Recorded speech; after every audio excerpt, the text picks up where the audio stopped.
I drove nearly 7 hours to personally hand my father front-row tickets to the Celtics championship game for his birthday. During dinner, he raised a glass and toasted, "To my son Luke, still a letdown, but apparently loaded now." My uncle leaned over and muttered, "Expensive gifts won't fix your loser reputation." I stood up, calmly retrieved the tickets, and left. This morning, he'd called 70 times. Even his boss tried ringing me. I, 30M, still feel like I'm in shock from last night, like watching a train wreck I should have predicted long ago. Little backstory. I've always been the creative one in a family full of business guys. They've always labeled me the disappointment. My dad, Martin, mid-60s, and his brother, Uncle Dennis, late 50s, never let me forget it. Constant jabs, comparisons to my banker cousins, the usual. Recently I sold a small software product I'd spent years building. It didn't make me filthy rich, but it brought in a solid amount. Enough that, for once, I thought maybe I wasn't completely written off in their view. My dad's 65th birthday was yesterday. Massive Celtics fan. Huge. Going to a championship game, especially from courtside, was one of his dream goals. With the money I got, I thought, this is it. This would finally close the gap between us. I paid a fortune for 2 front-row finals tickets, the premium kind. Drove straight from work nearly 7 hours to make it to his preferred fancy restaurant. I was actually shaking a bit when handing them over. Put them in a proper card. He opened it, saw the tickets, his eyes widened. For a brief second, I thought I saw real surprise, maybe even joy. Then he stood up with his wine glass. Everyone, Dad, his wife Linda, Uncle Dennis, Aunt Paula, went quiet. He smiled, but it was that smug little grin he gets. "A toast," he said. "To my lucky son, Luke. Finally stumbled into some cash. Still pretty much a disappointment in every other way. But hey. At least now he's a wealthy disappointment, right?" He laughed. Linda giggled and touched his arm. My chest sank. Disappointment, again. Even now. Not pride, just sarcastic validation tied only to money. Before I could respond, Uncle Dennis leaned toward me, alcohol breath right in my ear. "Nice try, kid. But fancy tickets won't erase a lifetime of being a nobody. Still living off old dreams, huh?" Something inside me just quietly broke. Not in a loud way, in a cold, still way. Years of belittling, of hearing I was a failure, even while he held the most expensive gesture I'd ever made. It all just clicked.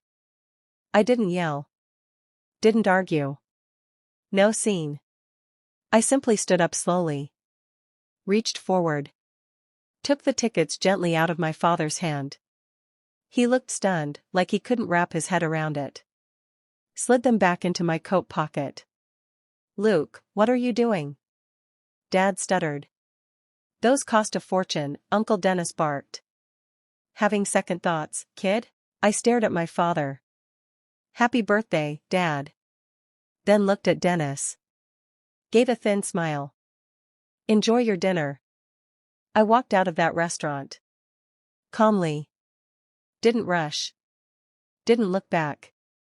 I got back into my car, drove another hour to a roadside motel, and turned off my phone. Silence felt heavy, but better than hearing their voices. This morning I woke up and turned it back on. Chaos. 70 missed calls, mostly Dad, a few from Dennis, several from Linda. Voicemails from yelling at me, calling me ungrateful, to panicking. "Luke, call me back. We need to talk." But the one that stood out? A voicemail from a barely familiar number. Mr. Phillips. Dad's boss. The CEO where my dad works as a senior manager. His message was brief, firm. "Luke, this is Robert Phillips. Martin informed me you'd acquired some very rare tickets to the finals. There seems to be confusion. Please call me at my office." Confusion? Oh, I think things are about to make perfect sense. I'm guessing Dad had already promised those tickets to Mr. Phillips or a major client before he even thanked me. The entitlement is unreal. Shaking my head. I haven't called anyone back yet. Just sitting here in this cheap motel with lukewarm coffee, wondering how messy this fallout is about to get. Part of me feels sick. Part of me feels, strangely free. Uncle Dennis, full of venom. Messages cursing me out, saying I was trying to ruin Dad's career. He told me I was dead to him. Okay then. Blocked his contact. Guilt trips followed. Luke, your father is heartbroken. He was just teasing. You're destroying this family over something small. Think of his health. You owe him respect. The level of entitlement is honestly shocking. They truly believe I'm the villain for not accepting blatant disrespect after giving a lavish gift. They think I owe them something? The arrogance peaked yesterday. Linda texted me. Luke, your father has graciously chosen to forgive you for your little scene. He expects the tickets returned by tomorrow, so things with Mr. Phillips can be handled. It's the least you can do after embarrassing him. He expects them. Forgive me. Least I can do. I literally laughed. Sent back one word, no. Then blocked her too. One cousin, Amy, she's one of the good ones, reached out. Told me Dad and Dennis were twisting the story to the rest of the family. Saying I threw a childish fit over nothing. That I snatched the tickets in a tantrum and now I'm blackmailing Dad via his boss. Some relatives believe it, some are questioning. Typical manipulation. So what am I doing? Staying firm. No communication with Dad, Dennis, or Linda. Let them deal with it. Documenting everything. Saved the voicemails and texts. Just in case. Only clarifying where necessary. I sent a short, factual email to Amy and a couple other relatives I trust. Laid out exactly what happened at dinner. The disappointment toast. The loser whisper. And that I simply withdrew a gift that was clearly not appreciated or respected. No emotion attached, just facts. Let people decide themselves. The tickets. Made my decision. Not reselling. Not inviting anyone involved in that mess. Called my best friend, Mark, huge basketball nut. Supported me through all the years I was building my software. His response when I asked him to come? Pure happiness. That felt right. So yeah. Dad's probably in serious trouble at work. Dennis has shown his true colors again. And I'll be at the final sitting courtside with someone who actually values me. Time to close this out. Wild experience all around. The game itself? Absolutely unreal. Courtside. Boston Garden lit up. The cheers, the energy. Getting to share that with Mark, unbelievable. Zero regrets. Way better than watching my dad try to impress some executive over something he never respected. Back at home? Exactly the fallout you'd expect from people soaked in entitlement now facing real consequences. Mr. Phillips apparently let Dad have it. Not just over the ticket mess, but over lying to clients and letting personal drama bleed into work. Dad didn't get fired. He's too senior, probably. But from what Amy heard from her mom, my dad's sister, there were real consequences. He lost a major account, probably that Sterling project, got formally reprimanded, and now his expected promotion to upper leadership is basically gone. He's furious, miserable, and blaming me for ruining his career over one harmless joke. The lack of self-awareness is unreal. Uncle Dennis? After his initial rant, he went silent once I blocked him. But his wife, Aunt Paula, apparently chewed him out. She even called me, apologized on behalf of both Dennis and my dad, said she was horrified when she heard the real story from Amy. Dennis is apparently embarrassed now because people in their church and family heard about his loser comment and see him as a bitter jerk. He's sulking. Good. Maybe that's growth. Probably not.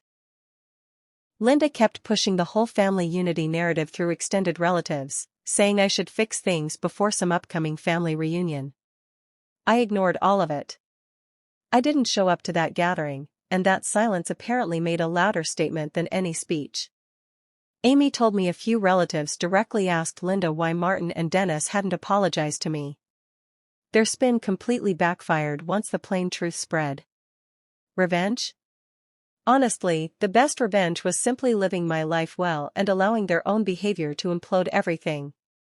No drama needed. That calm email I sent to Amy and a few others, just stating exactly what was said and done, was more powerful than yelling ever could be. No exaggeration. Just pure facts. Their attempts to paint me as unstable fell apart once the sheer disrespect of their own words came out in daylight. Professional distance. Speaking calmly and plainly to Mr. Phillips protected me and highlighted Dad's bad judgment and deceit in a workplace setting. Natural consequences followed. Enjoying the payoff. Going to the finals with Mark and having an incredible time was the best reward. It symbolized choosing my own joy and valuing real, supportive friendship over toxic family expectations. I posted one simple photo on my private socials. Not of the court, just me and Mark smiling. Caption: great game with great company. Petty? Sure, maybe a little. Worth it? Absolutely. Have I heard from Dad or Dennis since blocking them? Not once. Do I expect an apology? Definitely not. People like that don't change. They'll either play the victim or find someone else to bully. Linda still sometimes tries sending messages through others, but the boundary is clear now. That door stays closed unless there's genuine apology, not just regret because of consequences. I'm not waiting for it. It's sad, in a sense. Sad that money was the only thing they seemed to respect, and even then, they couldn't show basic human decency. Sad to finally accept that the father-son relationship I wanted simply isn't possible with the man he actually is. But there's also a huge relief. I stood up for myself steadily and quietly. I refused to allow ongoing disrespect. I let their behavior bring its own consequences. It cost me a relationship I'd spent years trying to fix, but what I gained was self-respect and freedom from a toxic pattern that's weighed me down since childhood. And sitting courtside watching the Celtics win? Yeah. That was pretty damn incredible too. Peace.